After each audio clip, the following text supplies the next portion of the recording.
Salam Indonesia. Anda menyaksikan berita terkini bersama saya Pradana Adiputra. Mewujudkan Green Zone di Sanur, warga negara asing atau WNA yang tinggal di daerah pariwisata itu juga mendapat sasaran vaksinasi COVID-19. Hingga kini sebanyak 537 orang WNA yang tinggal di Denpasar mendapat vaksinasi COVID-19. Juru bicara Satgas Penanganan Percepatan COVID-19 Kota Denpasar, Dewa Gederai mengungkapkan WNA yang sudah mendapat vaksinasi ini didominasi tinggal di Sanur. WNA yang bisa divaksinasi COVID-19 di Denpasar merupakan pemegang kartu izin tinggal terbatas atau KITAS.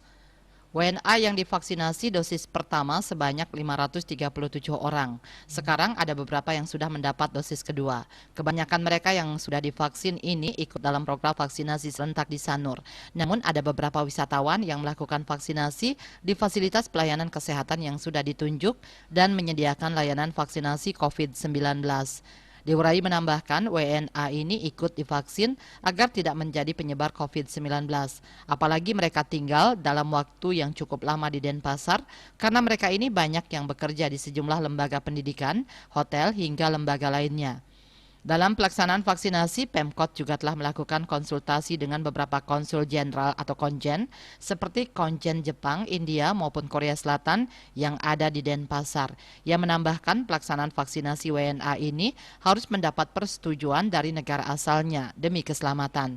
Jika belum mendapat persetujuan, pihaknya tak berani melakukan vaksinasi. Asmara Putra, Bali Pos melaporkan. Untuk mencegah penyebaran COVID-19, ingat pesan Ibu, selalu terapkan 3M, wajib memakai masker, wajib mencuci tangan, dan wajib menjaga jarak, serta wajib menghindari kerumunan. Dengan penerapan perilaku 3M, Indonesia segera terbebas virus corona menuju Indonesia maju. Tetaplah bersama Bali TV. Salam Indonesia.